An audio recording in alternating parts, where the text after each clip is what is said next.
వార్తల వివరాలు చూస్తే బంగాళాఖాతంలో తీవ్ర తుఫానుగా ఏర్పడి ఏపీని గజగజలాడించిన మొంతా ఎట్టకేలకు మంగళవారం అర్ధరాత్రి తీరం దాటింది.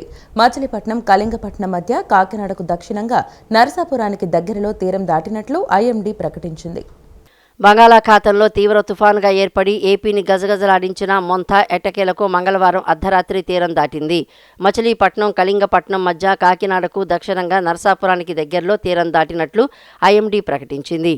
మంగళవారం రాత్రి 11:30 గంటల నుంచి 12:30 గంటల మధ్యలో మొంతా తీరం దాటే ప్రక్రియ పూర్తయినట్లు వాతావరణ శాఖ పేర్కొంది. తీరం దాటినప్పటికీ భూభాగంపై తీవ్ర తుఫానుగానే కొనసాగుతోంది. తీరం దాటే సమయంలో గంటకు 12 కిలోమీటర్ల వేగంతో తుఫాను కదిలింది. మొంతా ఉత్తర వాయువ్యంగా తెలంగాణ మీదుగా ప్రయాణించి బుధవారం మధ్యాహ్నం ఛత్తీస్గఢ్ వద్ద మరింత బలహీనపడనుంది. తుఫాను ప్రభావంతో గాలులు ఇంకా వీస్తున్నాయి. గంటకు 85 కిలోమీటర్ల నుంచి 95 కిలోమీటర్ల వేగం కొనసాగుతోంది. తుఫాను ప్రభావంతో గడిచిన 12 గంటల్లో నెల్లూరు జిల్లా కావలిలో అత్యధికంగా 23 సెంటీమీటర్లు, ఉలవపాడులో 17 సెంటీమీటర్లు, చీరాలలో 15 సెంటీమీటర్లు వర్షపాతం నమోదైంది. బుధవారం కోస్తాంధ్ర, తెలంగాణలోని అన్ని జిల్లాల్లో రెడ్ అలర్ట్ జారీ చేశారు. తుఫాను ప్రభావంతో ఏపీ వ్యాప్తంగా భారీ వర్షాలు కురుస్తున్నాయి. ముఖ్యంగా కోస్తా జిల్లాల్లో భారీ వర్షాలు పడుతున్నాయి. రాగల 24 గంటల్లో ఏపీ, తెలంగాణ, ఒడిశా, తమిళనాడు, కేరళ, కర్ణాటక రాష్ట్రాల్లో వర్షాలు కురవనున్నట్లు వాతావరణ శాఖ తెలిపింది.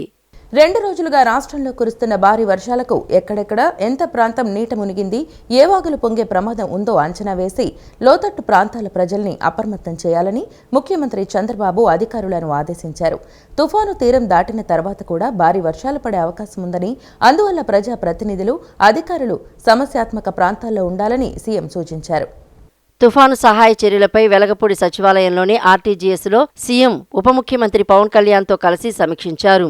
2 రోజులుగా రాష్ట్రంలో కురుస్తున్న భారీ వర్షాలకు ఎక్కడెక్కడ ఎంత ప్రాంతం నీట మునిగింది, ఏ వాగులు పొంగే ప్రమాదం ఉందో అంచనా వేసి లోతట్టు ప్రాంతాల ప్రజల్ని అప్రమత్తం చేయాలని ముఖ్యమంత్రి చంద్రబాబు అధికారులను ఆదేశించారు. గ్రామ, వార్డు సచివాలయాల నుంచి సమాచారం తెప్పించుకొని విశ్లేషించుకోవాలని చెప్పారు. చెట్లు, టవర్లు, హోర్డింగులు పడిపోయిన ప్రాంతాల్ని డ్రోన్ల ద్వారా గుర్తించి తక్షణమే పునరుద్ధరణ చర్యలు చేపట్టాలని సూచించారు. పశ్చిమ గోదావరి జిల్లాలో ఎర్ర కాలువకు ఎగువ నుంచి అకస్మాత్తుగా వరద ప్రవాహం వచ్చే అవకాశం ఉందని, లోతట్టు ప్రాంతాల ప్రజల్ని అప్రమత్తం చేయడంతో పాటు సహాయక చర్యలకు అధికార యంత్రాంగం సిద్ధంగా ఉండాలని ఆదేశించారు. కోనసీమ, ప్రకాశం, నంద్యాల, వైఎస్ఆర్ కడప, ఉభయ గోదావరి, కృష్ణా జిల్లాలలో పంట నీట మునిగిందని అధికారులు వివరించారు. పంట నష్టం వివరాలని రైతులు కూడా పంపేలా యాప్లో మార్పులు చేయాలని సీఎం సూచించారు. గాలులు, వర్ష తీవ్రతను అంచనా వేస్తూ తగిన విధంగా సహాయ చర్యలు చేపట్టాలని అన్నారు.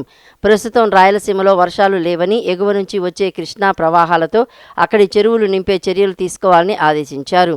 తుఫాను కారణంగా రోడ్లు ధ్వంసమవడం, వాటిపై చెట్లు, విద్యుత్ స్తంభాలు పడిపోవడం వల్ల గ్రామాల మధ్య రాకపోకలు నిలిచిపోయే ప్రమాదం ఉంటుందని ఉప ముఖ్యమంత్రి పవన్ కళ్యాణ్ పేర్కొన్నారు. ఇలాంటి చోట్ల సత్వర చర్యలు చేపట్టి రాకపోకలు పునరుద్ధరించాలని సూచించారు. జిల్లా కలెక్టర్లు, ఎస్పీలు క్షేత్రస్థాయి యంత్రాంగంతో మాట్లాడుతున్నామని మంత్రి లోకేష్ వివరించారు. సమీక్షలో మంత్రులు అనిత, నారాయణ, అనగాని సత్యప్రసాద్ పాల్గొన్నారు. తుఫాన్ నష్టానికి సంబంధించి శాఖల వారీగా ప్రాథమిక అంచనాలు సిద్ధం చేసి కేంద్రానికి వీలైనంత త్వరగా పంపేలా చర్యలు తీసుకోవాలని ముఖ్యమంత్రి చంద్రబాబు అధికారులను ఆదేశించారు. మొంతా తుఫాను రాష్ట్రంలో 40 లక్షల జనాభాపై ప్రభావం చూపుతుందని అంచనా వేస్తున్నామని, ఈ ముప్పును ఎదుర్కొనేందుకు ప్రభుత్వం సర్వసన్నద్ధంగా ఉందని మంత్రి నారా లోకేష్ తెలిపారు.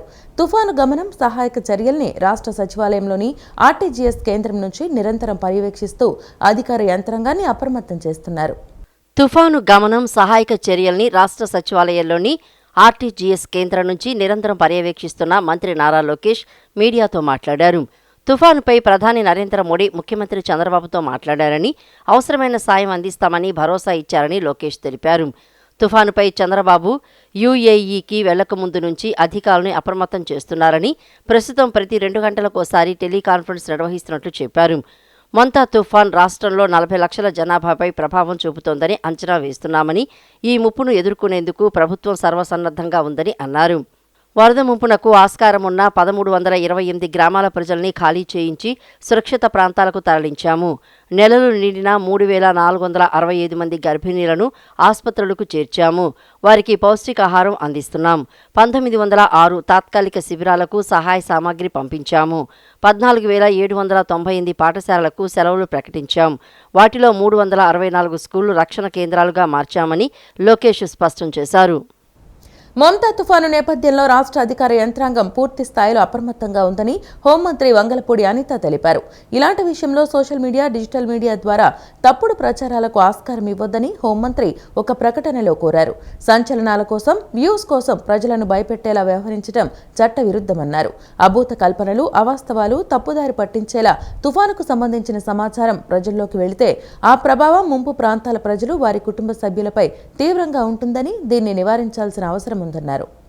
మమతా తుఫాన్ నేపథ్యంలో రాష్ట్ర అధికార యంత్రాంగం పూర్తి స్థాయిలో అప్రమత్తంగా ఉందని హోంమంత్రి వంగలపూడి అనిత తెలిపారు.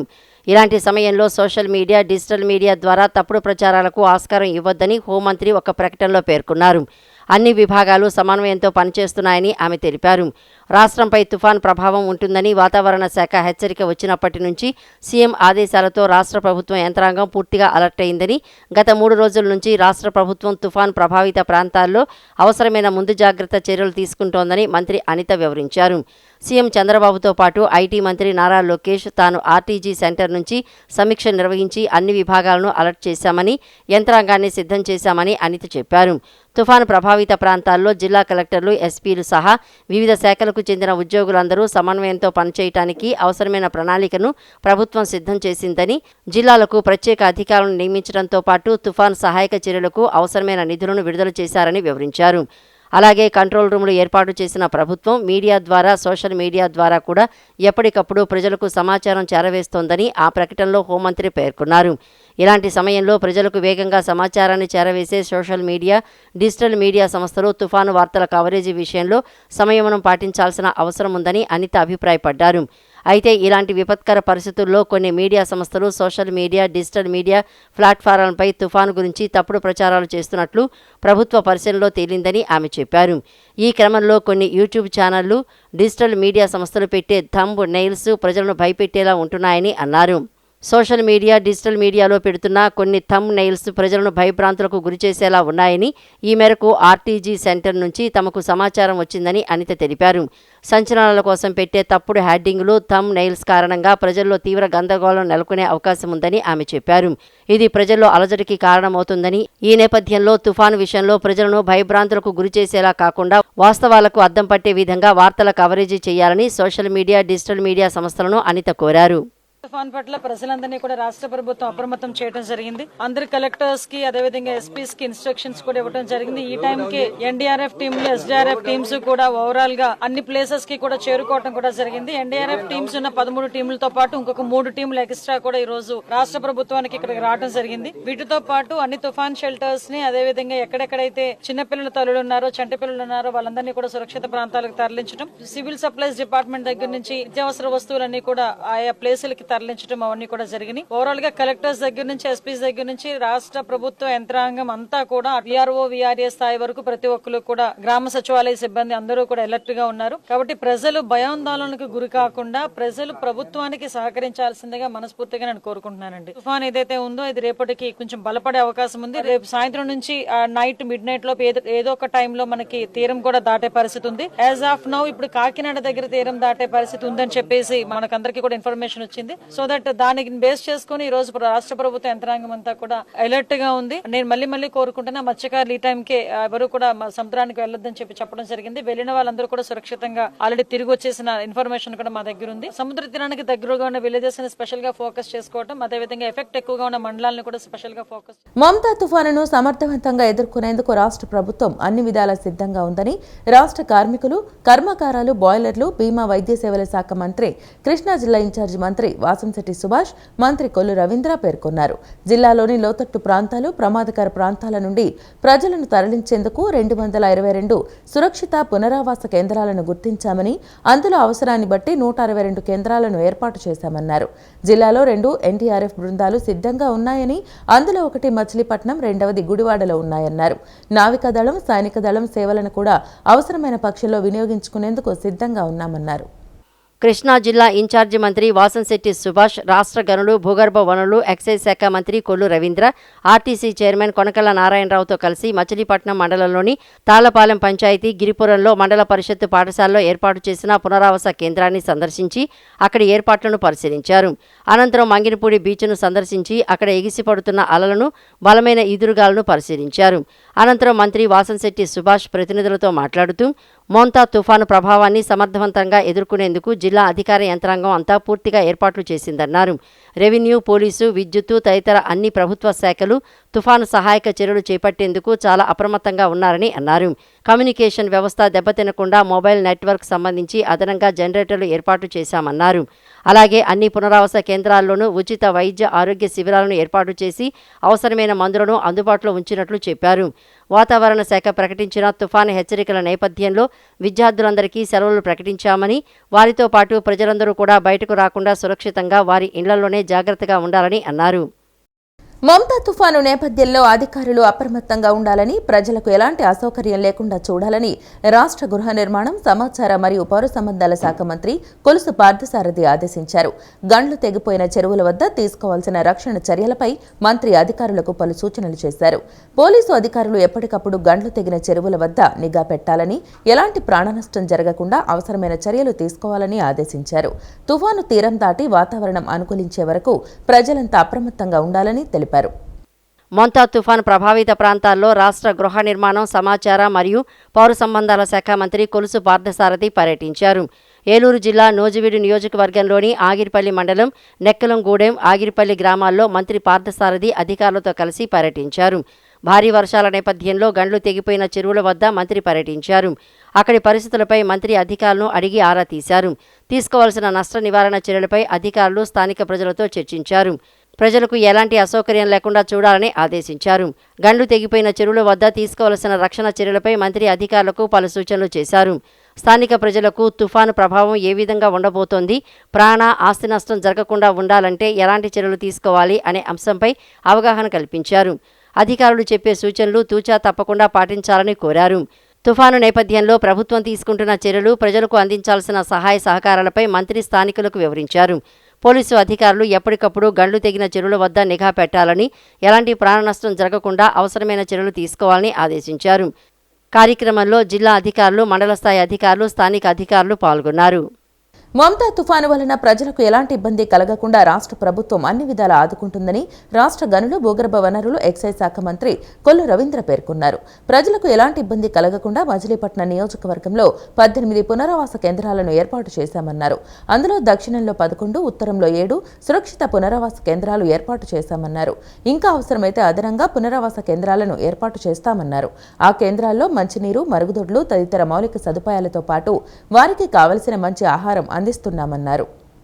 మచిలీపట్నం మండలంలోని సుల్తాన్ నగరం గోల్డ్ కన్వెన్షన్ హాల్ 50వ డివిజన్లోని నారాయణపురంలోని తుఫాను ప్రభావిత ప్రాంతాల్లో రాష్ట్ర గనులు, భూగర్భ వనరులు, ఎక్సైజ్ శాఖ మంత్రి వర్యులు కొల్లు రవీంద్ర పర్యటించారు.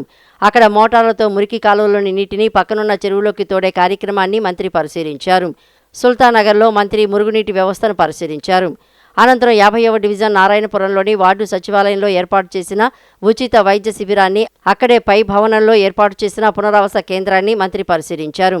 మంత్రి డివిజన్లోని వీధులన్నీ కాలినడకన వర్షపు నీటిలోనే తిరిగి అక్కడి ప్రజలతో మమేకమై వారు ఎలా ఉన్నారంటూ వారి కష్టసుఖాలను అడిగి తెలుసుకున్నారు. డివిజన్లో మురికి కాలువలు వర్షపు నీటితో నిండిపోయి పొంగి రోడ్డుపైన నిలిచిపోవడంతో మంత్రి గమనించారు.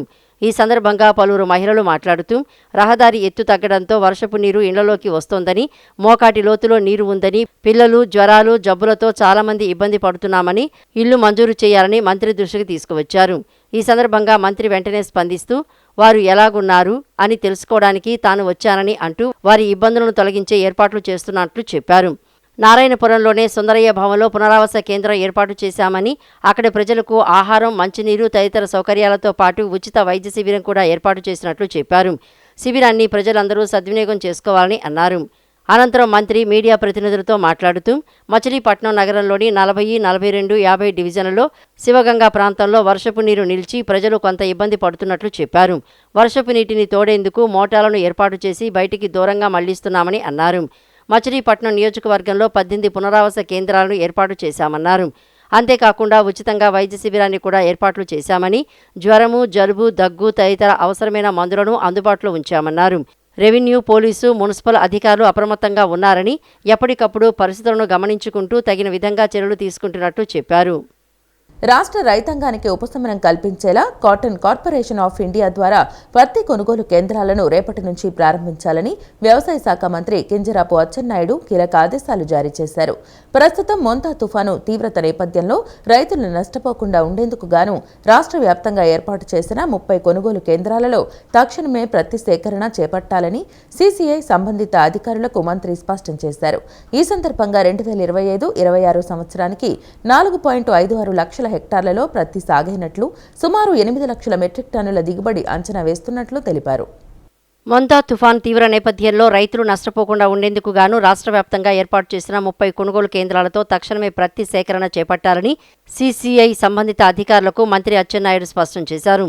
కేంద్ర ప్రభుత్వం నిర్ణయించిన క్వింటాలకు 8,110 రూపాయలు కనీస మద్దతు ధరను రైతులకు అందించేందుకు అన్ని చర్యలు తీసుకోవాలని అధికారులను మంత్రి ఆదేశించారు. పత్తి అమ్ముకోవాలనుకునే రైతులు కొనుగోలు ప్రక్రియను సక్రమంగా పాటించాలని మంత్రి అచ్చెన్నాయుడు సూచించారు. రైతులు ముందుగా రైతు సేవా కేంద్రాల ద్వారా తమ వివరాలను సీఎం యాప్లో విలేజ్ అగ్రికల్చర్ అసిస్టెంట్ ద్వారా నమోదు చేసుకోవాలన్నారు. ఆ తర్వాత కపాస్ కిసాన్ యాప్లో అదే VAA సహాయంతో స్లాట్ బుక్ చేసుకుని స్లాట్ ప్రకారం సీసీఐ నిర్దేశించిన నాణ్యతా ప్రమాణాలకు లోబడి కొనుగోలు కేంద్రాల ద్వారా మాత్రమే పత్తిని అమ్ముకోవాలని కోరారు. ఇందుకోసం జిల్లా వ్యవసాయ అధికారులు, మార్కెటింగ్ అధికారులు, దిగువ స్థాయి సిబ్బందికి తగు సూచనలు ఇస్తూ VAAలు రైతులకు పూర్తి సహకారం అందించేలా పర్యవేక్షించి కొనుగోలును విజయవంతంగా పూర్తి చేయాలని మంత్రి ఆదేశించారు.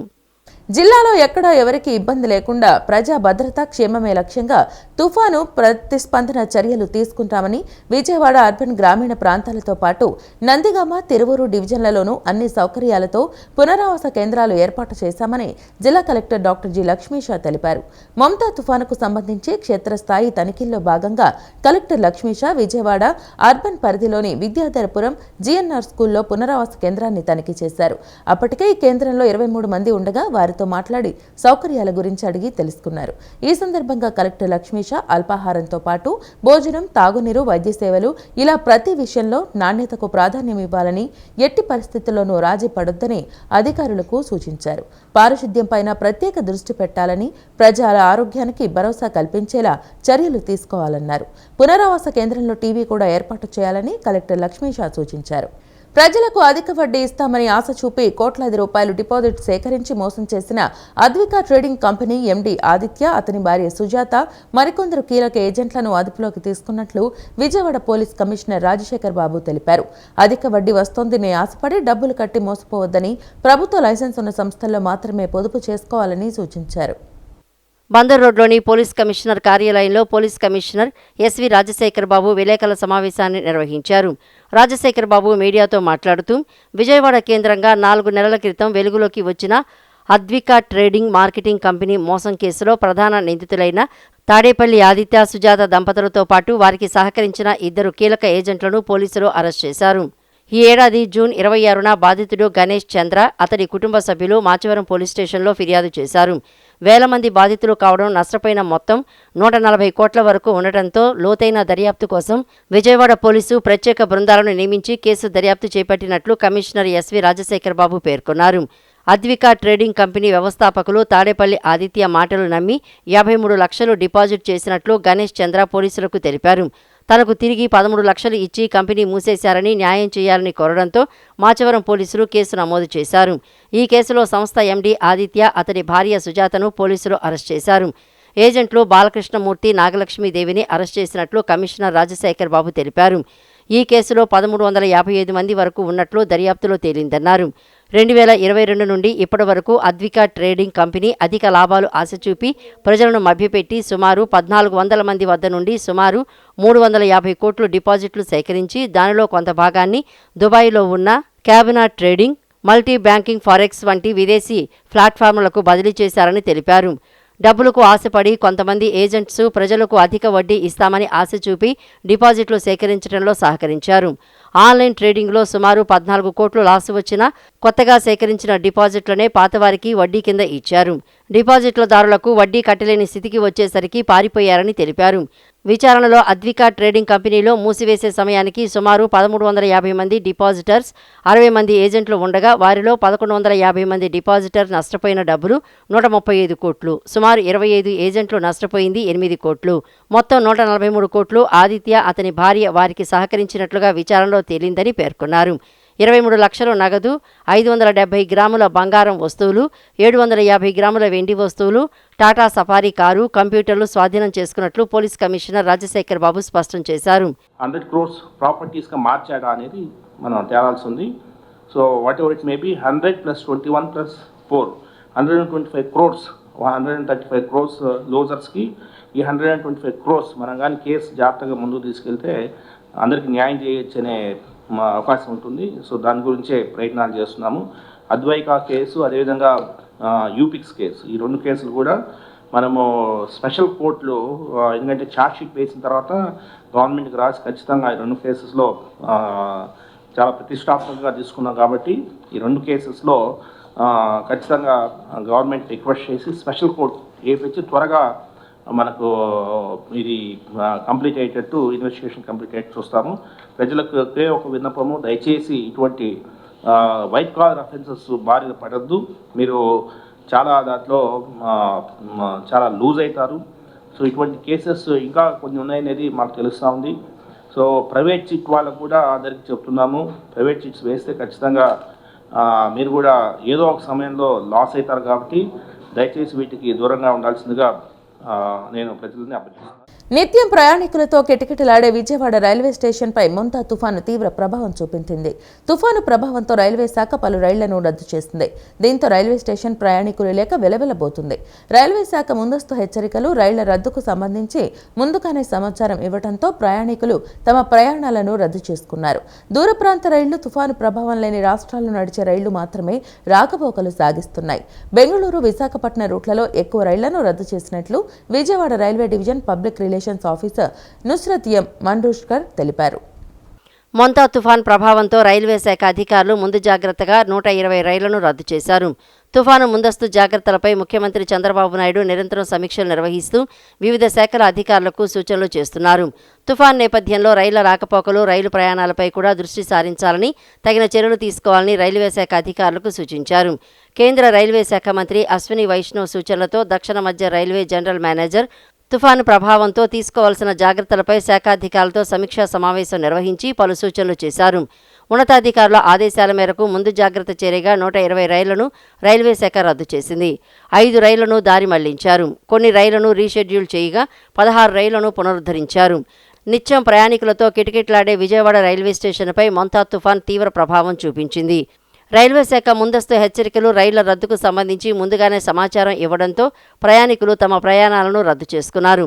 తుఫాన్ నేపథ్యంలో రైల్వే శాఖ కూడా అప్రమత్తమైందని, 120 రైళ్లను రద్దు చేసినట్లు Vijayawada railway divisional public relations officer Nusrat M Mandushkar తెలిపారు. బెంగళూరు, విశాఖపట్నం రూట్లలో ఎక్కువ రైళ్లను రద్దు చేసినట్లు చెప్పారు.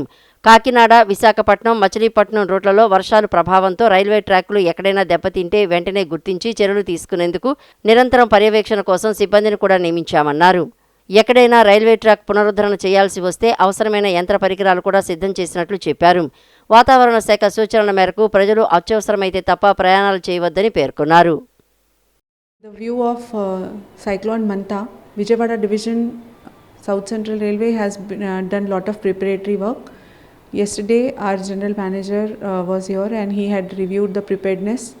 Similarly, today morning our railway minister Ashwini Vaishnav ji sir has also taken stock of all the works undertaken by South Central Railway as well as the East Coast Railway and other divisions in the area, and we are requesting passengers to undertake the journeys only if it is important given the severity of the cyclone.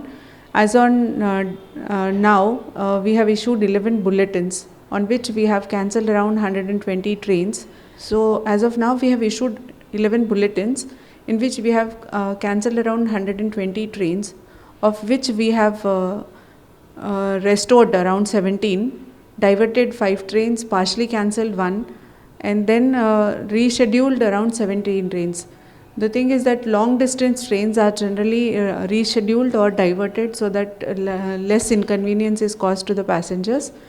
And short distance trains, given the severity within the division and zone, we have taken a decision to cancel a few short distance trains, especially memos and passengers.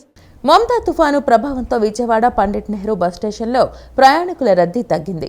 Mamata తుఫాను ప్రభావంతో 27, 28, 29 తేదీల్లో భారీ నుంచి అతి భారీ వర్షాలు కురిసే అవకాశం ఉందని వాతావరణ శాఖ ప్రభుత్వం హెచ్చరికలు చేసిన నేపథ్యంలో ప్రయాణాలు చేసేవారి సంఖ్య తగ్గింది.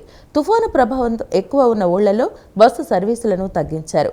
తుఫాను హెచ్చరికల నేపథ్యంలో ప్రజలు అత్యవసరమైతే తప్ప ప్రయాణాలు చేయొద్దని, ఇబ్బందులు పడవద్దని ఆర్టీసీ అధికారులు ప్రయాణికులకు సూచిస్తున్నారు. మెంతా తుఫాను హెచ్చరికల నేపథ్యంలో ఏపీఎస్ఆర్టీసీ ముందు జాగ్రత్త చర్యలు తీసుకుంది. తుఫాను ప్రభావం ఎక్కువ ఉన్న రూట్లలో బస్సు సర్వీసులను తగ్గించింది. విశాఖపట్నం, కాకినాడ రూట్లలో సాధారణ రోజుల్లో నడిపే సర్వీసుల కన్నా 30% సర్వీసులు తగ్గించారు. ఆయా రూట్లలో బస్సులు తక్కువగా ఉండటంతో బస్సుల కోసం ప్రయాణికులు ఎదురు చూడాల్సి వస్తోంది. మిగిలిన రూట్లలో సర్వీసును యథావిధంగా ఉన్న ప్రయాణికుల సంఖ్య మాత్రం తక్కువగా ఉంది. మొంతా తుఫాను ప్రభావంతో 27, 28, 29 తేదీల్లో భారీ నుంచి అతి భారీ వర్షాలు కురిసే అవకాశం ఉందని వాతావరణ శాఖ ప్రభుత్వం హెచ్చరికలు చేసిన నేపథ్యంలో ప్రయాణాలు చేసేవారి సంఖ్య తగ్గింది. దీంతో బస్ స్టేషన్ ప్రాంగణం ప్రయాణికులు లేక వెలవెలాపోయింది. కొన్ని ప్లాట్ఫామ్ల వద్ద మాత్రమే ప్రయాణికులు ఉన్నారు. విశాఖపట్నం, కాకినాడ, మచిలీపట్నం రూట్లలో బస్సు సర్వీసులను 30% తగ్గించినట్లు కంట్రోలర్ వై శ్రీనివాసరావు తెలిపారు. సాధారణ రోజుల్లో కంటే నేడు ప్రయాణికుల సంఖ్య తగ్గిందని చెప్పారు. ఆర్టీసీ ఉన్నతాధికారుల ఆదేశాల మేరకు గంటకు ప్రయాణికుల శాతాన్ని నమోదు చేస్తున్నట్లు తెలిపారు. ప్రభుత్వ సూచనల మేరకు అత్యవసరమైతేనే ప్రయాణాలు చేయాలని, లేకపోతే ప్రయాణాలు వాయిదా వేసుకోవాలని కోరారు. ఏదైతే ఆర్టీసీ నడుపుతున్నటువంటి బస్సులో మరి మెంతా తుఫానుకు సంబంధించి ప్రభుత్వం ఏదైతే సూచనలు చేసిందో ఆ సూచనల ప్రకారం బస్సులన్నీ కూడా గౌరవనీయటువంటి ఎండీ గారు, అలాగే కలెక్టర్ గారు, తర్వాత ట్రాన్స్పోర్ట్ మినిస్టర్ గారు యొక్క సూచనలతోటి ఈ బస్సులన్నీ కూడా తిప్పడం జరుగుతూ ఉంది. ముఖ్యంగా ఏదైతే తుఫాను ప్రభావిత ప్రాంతాలు ఏవైతే ఉన్నాయో ఆ ప్రాంతాలకు సంబంధించి బస్సుల సంఖ్యను కొంచెం తగ్గించడం జరిగింది. ఈ ధర్మిల మరి కొన్ని రూట్లు అయితే ఇబ్బంది లేని రూట్లో కూడా మరి ప్రయాణికుల యొక్క భద్రత దృష్ట్యా, ప్రజల భద్రత దృష్ట్యా మరి ప్రభుత్వం ఏదైతే సూచనలు చేసిందో దాని ప్రకారం ఇవాళ ప్రయాణికుల సంఖ్య కూడా తగ్గింది. బస్సులో వచ్చే ప్రయాణికుల సంఖ్య తగ్గడమే కాక ఏదైతే ఈ తుఫాను హెచ్చరికను కూడా ప్రజలైతే ఆచరిస్తూ ఉన్నారో, అలాగే ఇక్కడ ఉన్నటువంటి ప్రయాణికులు కొంతమంది దూర ప్రాంతం వెళ్ళేటువంటి ప్రయాణికులు ఎవరైతే ఉన్నారో గతంలో ఈ తుఫాను హెచ్చరిక రాకముందు వచ్చినటువంటి ప్రయాణికులు అయితే దూర ప్రాంతానికి వెళ్ళేవాళ్ళు కొంచెం ఎక్కువ ఉన్నారు, వాళ్ళు వెళుతూ ఉన్నారు. ముఖ్యంగా కాకినాడ, అలాగే మచిలీపట్నం, విశాఖపట్నం రూటు, తర్వాత చీరాలకు సంబంధించినటువంటి ప్రభావితమైనటువంటి ప్రాంతాలు ఏవైతే ఉన్నాయో ఆ బస్సుల రూట్లు అయితే కొంచెం ఎక్కువగానే తగ్గించి హెచ్చరికని ఏదైతే ఉందో అది పాటిస్తూ ఉన్నారు.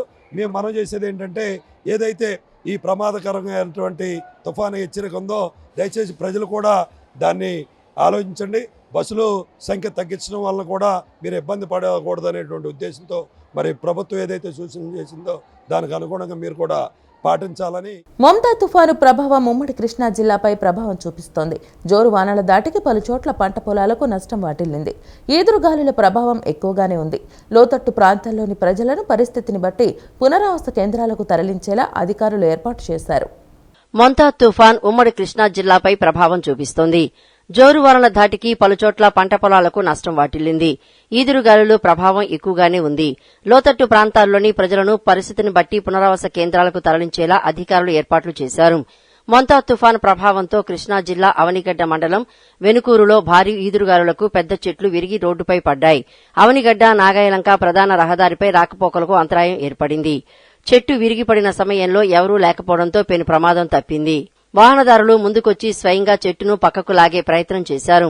తుఫాను ప్రభావంతో జోరువాన, హోరుగాలులకు పంటలు దెబ్బతింటున్నాయని రైతులు తీవ్ర ఆవేదన వ్యక్తం చేస్తున్నారు. మోపిదేవి మండలంలో ఈదురుగాలులకు పంటలు నేలకొరిగాయి. కోసూరివారిపాలెం, మోపిదేవిలో అరటి, వరి నేలకొరిగాయని రైతులు వాపోయారు. అన్ని శాఖల సమన్వయంతో మొంతా తుఫాన్ను ఐక్యంగా ఎదుర్కొంటామని మంత్రి కొల్లు రవీంద్ర స్పష్టం చేశారు. మచిలీపట్నంలోని తుఫాను ప్రభావిత ప్రాంతాల్లో పర్యటించిన మంత్రి కొల్లు ప్రజలకు అందుతున్న సేవలను పరిశీలించారు. తీర ప్రాంత ప్రజలను అప్రమత్తం చేసి పునరావాస కేంద్రాలకు తరలించినట్లు తెలిపారు. ప్రాణనష్టం లేకుండా అన్ని రకాలైన చర్యలు చేపట్టామని వెల్లడించారు. మొంతా తుఫాను దృష్ట్యా విజయవాడ చిట్టినగర్లోని ప్రజలను పోలీసులు అప్రమత్తం చేశారు. కొండ ప్రాంతాల్లో నివాసం ఉంటున్న వారికి కౌన్సిలింగ్ ఇచ్చేందుకు టూటౌన్ సీఐ కొండలరావు బృందం పర్యటించింది. ప్రమాదకర పరిస్థితుల్లో ఉండొద్దని, పునరావాస కేంద్రాలకు రావాలని మైక్ ద్వారా పోలీసు బృందాల సభ్యులు ప్రచారం చేశారు. మొంతా తుఫాను దృష్ట్యా పోలీసు శాఖ అప్రమత్తంగా ఉన్నట్లు విజయవాడ పోలీస్ కమిషనర్ రాజశేఖర బాబు తెలిపారు. పరిస్థితులను సమర్థవంతంగా ఎదుర్కొనేందుకు అధికారులతో సమావేశం నిర్వహించిన ఎన్టీఆర్ జిల్లా కలెక్టర్ లక్ష్మీశ ప్రజలను అప్రమత్తం చేస్తూ అందుబాటులో ఉండాలని అధికారులకు పలు సూచనలు చేశారు. లోతట్టు ప్రాంతాల్లోని ప్రజలను పునరావాస కేంద్రాలకు తరలించే విషయంలో నిర్లక్ష్యం వద్దని ఆయన పేర్కొన్నారు. పట్టణ, గ్రామ స్థాయిలో ఏర్పాటు చేసిన ప్రత్యేక బృందాలను నిరంతరం పర్యవేక్షిస్తున్నామని తెలియజేశారు. కృష్ణా జిల్లా బాపులపాడు మండలం కోడూరుపాడు మాజీ ఎమ్మెల్యే వల్లభనేని వంశీమోహన్ వీరాభిమాని వైసీపీ నాయకుడు ఆళ్ల బాను జన్మదిన వేడుకలు ఘనంగా నిర్వహించారు. కోడూరుపాడు సెంటర్ ప్రధాన కూడలి వద్ద పార్టీ శ్రేణులు, యువకులు, గ్రామస్తులతో కలిసి ఆళ్ల బాను కేక్ కట్ చేశారు. విచ్చేసిన అందరూ బానుకి జన్మదిన శుభాకాంక్షలు తెలియజేశారు. ఈ వార్తలు ఇంతటితో సమాప్తం. నమస్కారం.